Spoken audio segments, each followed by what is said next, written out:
Selamat pagi. Dengan alasan belum mendesak dan tidak jelas peruntukannya, Komisi 6 DPR memutuskan menolak penyertaan modal negara PMN kepada Bank Mandiri Tbk.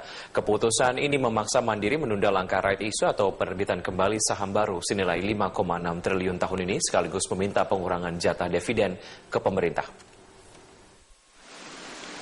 Dari 35 BUMN yang diusulkan pemerintah untuk menerima suntikan modal sebesar 48 triliun rupiah, DPR memutuskan menolak dana PMN kepada 3 BUMN, yaitu PT Bank Mandiri, PT Jakarta Lloyd, dan PT Raja Wali Nusantara. Dan hanya menyetujui PMN terhadap 27 BUMN sebesar 37,2 triliun rupiah. Selain belum mendapat prioritas, peruntukan PMN untuk Mandiri dinilai belum jelas, dan DPR lebih memprioritaskan ke sektor infrastruktur.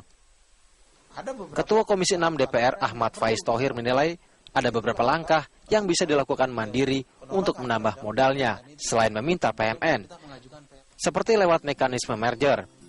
Meski Dewan menyadari belanja modal perseroan kurang memadai untuk mendukung rencana kerja pemerintah dalam 5 tahun ke depan. Kita membahas pendalaman di Mandiri itu, alasan Mandiri untuk meningkatkan permodalannya adalah yang pertama, dia begitu masyarakat ekonomi ASEAN dibuka, maka bank asing itu akan masuk. Ketika masuk itulah maka akan terlihat kelas Mandiri itu hanya nomor 9 di ASEAN ini. Padahal kita sudah terbesar, Mandiri punya aset 800 triliun. Tetapi kita masih nomor 9 urutan capitalnya ya, capex yang bisa dia gerakkan. Nah, kita sebagai bangsa yang besar menginginkan proud yang Mandiri ini naik. Tetapi kami melihat urgensinya nggak di situ. Sementara PT Bank Mandiri Tbk berencana mengurangi dividen yang akan dibayarkan ke pemerintah. Pengurangan dividen merespon penolakan DPR untuk menyuntikkan dana lewat penyertaan modal negara ke Bank Mandiri sebesar 5,6 triliun rupiah. Dirut Bank Mandiri Budi Gunadi Sadikin mengatakan akan meminta pengurangan jatah keuntungan negara atau dividen sebesar 20 hingga 30%. Hal ini dianggap bisa menjadi alternatif untuk menambah modal perseroan.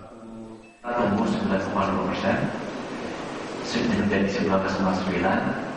Sekali lagi kalau laba Bank Mandiri tumbuhnya 12%, kalau nggak salah aja itu 19,4%. Jadi kita konsolidasi basis, kita agak kurangi lagi pertumbuhan laba kita karena kita ingin memastikan kita membentuk provision yang cukup di sisi Bank Syariah Mandiri.